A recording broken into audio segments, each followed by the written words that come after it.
Oi pessoal, no Diga Sim à Vida, vamos falar de um tema muito interessante: relações saudáveis e relacionamentos abusivos.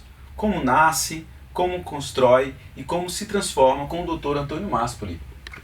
Douglas, é sempre um prazer estar aqui com você, podendo compartilhar desses conhecimentos e experiências tão importantes para a vida humana. E é um prazer tê-lo aqui conosco, você que já faz parte do nosso programa Diga Sim à Vida, apesar de tudo, Diga Sim à Vida.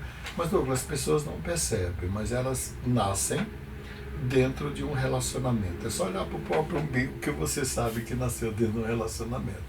Elas vivem dentro do relacionamento, elas crescem ou se estacionam, ou se curam, ou adoecem e até morrem dentro de relações humanas e dentro de relacionamentos amorosos. Então, acho que o tema é muito pertinente. Vamos aprender juntos?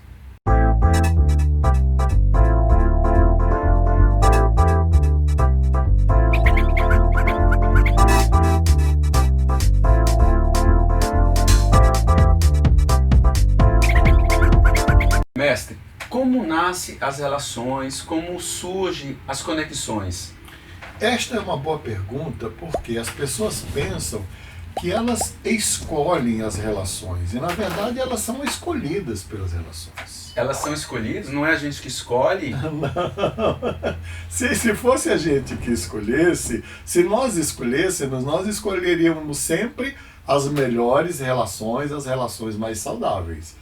Mas o que ocorre então? Quem faz essa escolha? As relações amorosas, afetivas, mesmo as parcerias como a nossa, são escolhas profundamente inconscientes. Elas não são feitas pelo hemisfério cerebral esquerdo, não são lógicas, não são escolhas lógicas, não são racionais. As escolhas, é tanto que os antigos falam das escolhas do coração. O coração é uma metáfora do inconsciente. Na verdade, quando você escolhe alguém, você escolhe a partir do hemisfério cerebral direito, ao qual você não tem acesso constantemente. São escolhas marcadas profundamente pelas primeiras relações amorosas que você teve. Daí porque as pessoas elas tendem a reproduzir essas relações. Imagina, se você nasceu dentro de um contexto de relações humanas amorosas, saudáveis, e os seus cuidadores, sejam pai, mãe, avós, ou mesmo ou a babá, que talvez é a cuidadora mais importante para quem tem poder aquisitivo alto. Então, as suas escolhas depois, suas escolhas amorosas, terão sido construídas por essas matrizes. Essas matrizes são inconscientes. Você não lembra delas, você não sabe como aconteceu. Você não sabe como aconteceu o primeiro abraço, o primeiro beijo, a primeira briga, a primeira crise, o primeiro conflito. Agora você imagina que alguém nasce no contexto de relações doentias, onde há o espancamento, seja do pai com o filho, ou o espancamento do pai com a mulher, ou mesmo da mulher com o pai, ou espancamento coletivo. Essas pessoas elas não percebem, mas as matrizes das escolhas delas já estarão comprometidas por essas primeiras experiências. É tanto que tem um livro maravilhoso chamado Casamentos Freudianos, que mostra como as mulheres reproduzem as primeiras relações amorosas e os homens também. E eles tendem a ir repetindo. Se as relações foram saudáveis, eles vão repetindo relações saudáveis. Se as relações foram doentias, eles vão escolhendo parceiros que reproduzem os mesmos comportamentos, sejam saudáveis ou doentios, sejam amorosos, construtivos ou abusivos. E isso é profundamente inconsciente. A pessoa não tem consciência de que está fazendo essa escolha. Mas pense bem, se você fizer o histórico das personalidades dos seus relacionamentos amorosos, você vai encontrar uma certa tipologia. Tem uma tipologia de comportamento, seja bom ou mal, seja saudável ou abusivo. É um desafio que eu lhe faço. Faça uma lista dos seus relacionamentos amorosos profundos que você vai encontrar uma dinastia dessas relações. Essas memórias ficam guardadas na mente e a gente acaba reproduzindo depois e um certo padrão. Um certo padrão, e esse padrão vai se reproduzindo, vai se repetindo, e você não tem consciência. Acha que é comum aquilo ali. Acha que é comum. Aquilo é relacionamento. Muitos acham que é destino, que é sina, e não é. Isso são padrões aprendidos na primeira infância que podem ser mudados. É verdade, a gente vê isso A gente vê avós, pais e filhos, netos, tendo aquela mesma preferência até no tipo de relação. Parece que é uma sina, como o senhor falou, um destino. Para muitos acaba é uma seguindo. sina. E acaba seguindo e repetindo. Quando repete relações saudáveis, não é? Maravilha. Agora, quando repete relações doentias, aí a coisa fica complicada. Mas eu tenho uma pergunta. Um amigo meu, ele fugiu do padrão da família. Os pais agiam de um jeito, os avós, só que ele foi para uma outra linha. Tem explicação por que ele foi totalmente atípico? Tem. Uma parcela da população reage saudavelmente rejeitando aqueles modelos de comportamento. Então você vai ter, por exemplo, em famílias de abusadores, pessoas que são adeptas e militantes da não violência. Filhos de espancadores tendem a espancar os filhos, mas tem aqueles que foram espancados e não querem espancar os filhos. Assim como tem aqueles que assistiram o pai bater na mãe e se tornam absolutamente adeptos da não violência contra a mulher. Mas é uma escolha também inconsciente e não é a grande maioria da população. Então, existe a escolha por identificação. Sim. E existe a escolha inconsciente pela oposição. Pela oposição, que a gente chama no jargão da psicologia de escolhas reativas, né? Ótimo. Motivações reativas. Faz sentido. Mestre, uma segunda pergunta. Eu gostaria de saber, essas conexões, essas relações, elas acontecem no campo espiritual, da energia ou da química? Dos três. Dos três? Dos três. O senhor poderia diferenciar, então, o que seria energia, o que seria... Porque isso que seria espiritualidade e o que seria química? Porque energia parece um tabu. Parece um tabu. Principalmente no meio cristão. Falar de energia, você está falando de energia, eles fazem assim, ó. Eu queria, como eu faço sempre, retomar do ponto que a gente parou. O que distingue um relacionamento saudável de um relacionamento abusivo? É muito simples. Quando as pessoas... Um relacionamento, ele é alquímico. As pessoas que estão dentro de um relacionamento saudável, Douglas, elas se transformam, elas crescem, elas se realizam, elas se tornam plenas. Quando elas estão dentro de um relacionamento abusivo, elas ficam paralisadas, murcham e adoecem, e às vezes até morrem. Olha a pista, isso já é uma grande pista. Se você tiver um relacionamento que está paralisado, está sem graça, não acontece nada, murchando, isso não é um bom sinal. Não é. E às vezes doendo, né? Mas existe uma confusão entre energia e espiritualidade. Não é a mesma coisa. Quando a gente fala de espiritualidade ou entidades espirituais como Deus, anjos, demônios e outras entidades de outros cultos que nós respeitamos, todas as crenças e todos os cultos, nós estamos falando de coisas que acontecem fora da pessoa humana. Então eu não tenho dúvida que Deus pode unir duas pessoas. Mas eu tenho dúvida quando Deus une duas pessoas para uma fazer a outra sofrer. Eu acho que não faz muito sentido com a natureza de Deus, já que Deus une as pessoas para coisas construtivas, saudáveis, produtivas, abençoadoras. Se o seu relacionamento foi unido por Deus, ele é abençoador. Mas quando a gente coloca a espiritualidade ou o espiritual, nós estamos falando de algo que transcende a pessoa humana. Embora tenha um espírito na pessoa humana, uma alma, eu prefiro o espírito mesmo, um pneuma, né? Vamos lá.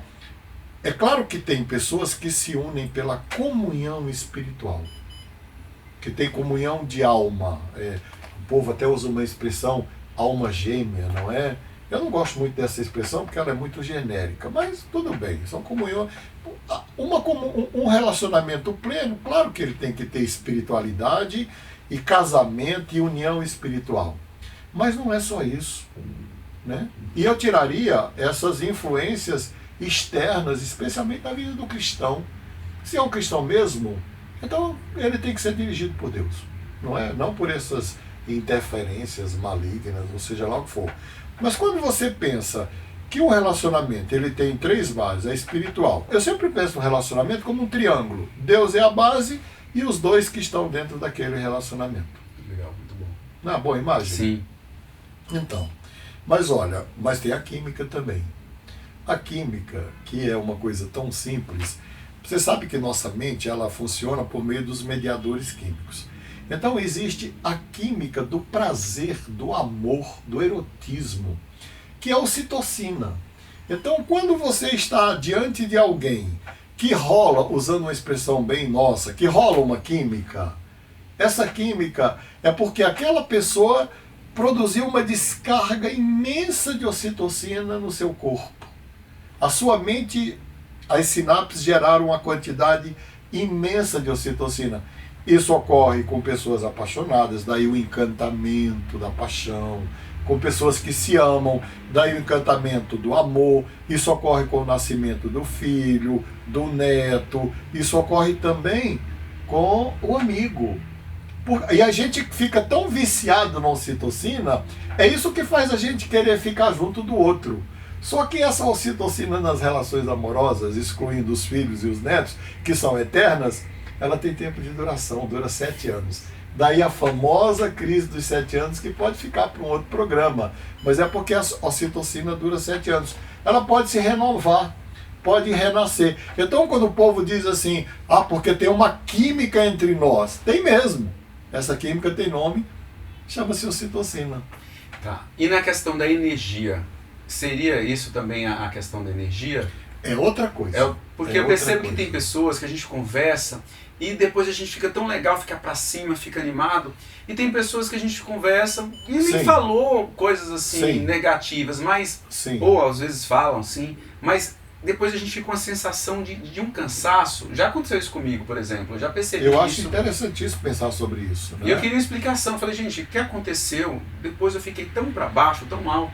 Então, quando a gente fala de química, a gente está falando do que é essencialmente humano. Quando fala de energia também, não é espiritualidade. Então, o nosso sistema nervoso central, ele é energia. Ele transforma a energia em amor, em ódio, em prazer, em trabalho, em sono, em fome, em sede, em atividade física. Verdade, existe até uma palavra técnica que chama transdução de energia. Então o nosso sistema nervoso, se eu abraço alguém, a energia produzida pelo abraço vai se transformar numa informação de bem-estar. Só que nós temos 3 tipos de pessoas. Quem estudou isso foi um psicólogo chamado Kurt Lewin, um judeu que viveu num campo de concentração na Polônia, escreveu uma obra magnífica, pena que ele foi assassinado lá, e a obra foram 4 livros, mas chama-se Psicologia Topológica. Então, tem pessoas que trazem energia positiva. Quero saber, quero conhecer isso, aprender bastante. Exatamente, olha, pelas observações de Kurt Lewin no gueto de Varsóvia, ele observou o quê? Que os grupos se organizavam para sobreviver a partir da qualidade da energia gerada pelas relações daquele grupo. E os grupos que sobreviviam eram os que geravam uma qualidade de energia positiva que a gente chama de mastermind. A mente humana, quando ela entra num relacionamento intenso e profundo, ela funciona em rede. Nós temos os neurônios espelhos, eu sou capaz de escanear o que você está sentindo e sentir a mesma coisa que você, e você é capaz de escanear o que eu estou sentindo e sentir a mesma coisa que eu. Se a energia, ela tem a mesma qualidade que a observação do Kurt Lewin na psicologia topológica, isso ele classificou como mais, porque isso põe a pessoa para cima. Aí produz ocitocina, ela sente bem-estar, então é química e energia. Agora, se a energia que eu trago é negativa em relação à sua energia, primeiro gera uma sensação de estranhamento, de desconforto e de estresse. E não vai dar certo, vai ser uma relação incongruente, porque é mais e menos. Imagina mais e menos a curto-circuito, né? Nossa, que interessante. Então, talvez se explique. As pessoas falam, não fui com a cara da pessoa. A outra pessoa, às vezes, não fez nada. E, às vezes, a pessoa já fala assim, dessa forma, né? Lá no Rio de Janeiro, eu vou falar com muito respeito, porque você sabe que eu sou cristão. Então, eu falo com respeito. No Rio de Janeiro, eu falo assim, o teu santo não bateu com o meu santo não bateu com o teu. Que se usa mesmo. Na verdade, eles estão falando de energia do sistema afetivo, amoroso, de como a mente dele funciona, de como os afetos dele funcionam, que pode ser o oposto de como aquela outra pessoa funciona. E aí, Douglas, não dá certo relações afetivas construídas a partir de opostos do mais e menos. Os opostos podem se atrair a partir das crenças, das ações, das atitudes, não da energia. Conviver dessa forma ninguém aguenta. Não dá. Eu conheci uma grande amiga minha na praia. Primeiro dia que a gente se viu, a gente ficou amigos e a gente se ama muito. E a qualidade da amizade é a mesma, desde o primeiro dia até hoje. É aquela, tipo que o senhor falou, de escolher inconsciente, que tem a ver com a química, a espiritualidade. Ela é alta astral. Quando eu encontro com ela, a gente está sempre feliz, juntos, alegres, animados. Quando é assim, Douglas, é muito bom, porque o povo costuma dizer que é amor à primeira vista. Sim. Eu digo que é amor à primeira vista, à segunda vista, à terceira vista. Isso é muito bom. E o amor só cresce, né? Então, cristão, vamos aprender sobre energia. Energia não é tabu, energia não é do diabo. Não. Energia é bom a gente aprender. O universo é energia. E não é Deus. Deus não é energia, tá? Deus é uma pessoa. Mestre, e agora, estou sempre trazendo a solução. Como se proteger desses relacionamentos abusivos e como transformá-lo, como mudar isso? Linkando também, né, Douglas, tem a terceira pessoa, que é uma pessoa vampiresca. Os pais da igreja, eles tinham lá, os sábios pais da igreja, Atanásio, Abelardo, Agostinho, eles tinham uma expressão bonita que eles diziam assim: você sabe quando foi visitado por um anjo ou por um demônio? Pela sensação que fica quando o outro vai embora. Nossa, que forte isso. Serve também para as visitas que a gente recebe em casa. As visitas, né? Bom, é muito fácil você avaliar se o relacionamento é saudável ou abusivo, ou se a pessoa é vampiresca ou não. Não é quando você está com ela, é quando ela sai. Que sensação é que fica? Que emoção, que sentimento ela deixou? Bom, se você já é capaz de identificar tudo isso, você já é capaz de começar a pensar: então como é que eu posso mudar as minhas relações? Primeiro, eu queria dizer uma coisa aqui. Time que está jogando não se muda, não é? Está ganhando, né? Está jogando, que está ganhando. Obrigado, é que eu não sou muito bom de futebol. Meu bom de futebol é meu neto Arthur, que adora o Corinthians. Mas vamos lá. Time que está ganhando não se mexe. Então, se suas relações são saudáveis... Enfim, gente, olha, eu vou falar uma coisa aqui, que eu sou muito brincalhão. Relações amorosas não se explicam. Quanto mais neuróticas e dão prazer, melhor. Mas se o senhor falou isso mesmo, eu já ouvi ele falando isso. Isso, melhor. Então, assim, se elas são saudáveis, construtivas... Tem novidade, né? Tem novidade. Não precisa ficar tentando, sabe, compreender o mistério do amor, da relação, não. Agora, se são abusivas, danosas, só causam sofrimento, causam culpa, sabe, aquele... É muito comum, por exemplo... Suga energia, a pessoa fica sem energia, né? O homem que humilha a mulher que humilha o homem, o pai ou a mãe que humilha o filho, ou também o filho que humilha o pai e mãe, que tem filho que tem vergonha dos pais, né? Eu já considero abusivos, então como mudar isso? E amizades também, cabe isso? Amizades também, e amizades vampirescas. O que é uma amizade vampiresca? É aquela que vem só para tirar. O universo é uma dança, a gente já conversou sobre isso, você escreveu isso no seu livro. Vamos lá, é uma relação de troca, isso é bom quando é bom para os dois. Então como mudar isso? Eu sugiro você fazer um inventário mesmo. Faça um inventário, isso eu já sugeri anteriormente, mas agora eu vou aprofundar um pouco. Faça um inventário do perfil das suas relações amorosas. A partir do avô, quem era seu avô, sua avó, faça uma árvore genealógica. Como você se relacionava com eles? Como você se relacionava? Quem era seu pai, sua mãe, seu cuidador? Como você se relacionava com eles? E aí, escolha aí 7 relacionamentos, ou 3, ou 4, ou 5, ou 6. Hoje o povo se relaciona muito, né? Então 7 é pouco, mas de 3 a 7. Escolha 3 ou 7 relacionamentos que marcaram a sua vida e trace o perfil dessas relações e veja o que elas têm de comum, de saudável e de abusiva. E pergunte: essas relações reproduzem os comportamentos dos meus avós, dos meus pais, dos meus cuidadores? É um bom indicador. Se reproduzir, que é o que a gente chama de trauma transgeracional, nós vamos gravar um programa sobre trauma transgeracional, que é um tema de um livro meu. Se reproduz, opa, está na hora de mudar.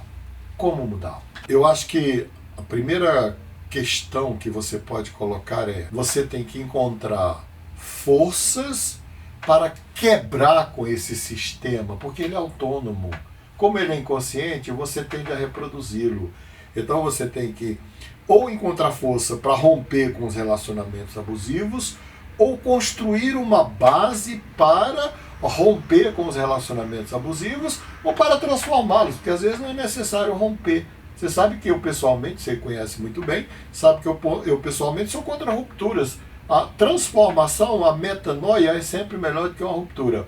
Mas às vezes não dá para fazer isso sozinho. Então tem que procurar ajuda.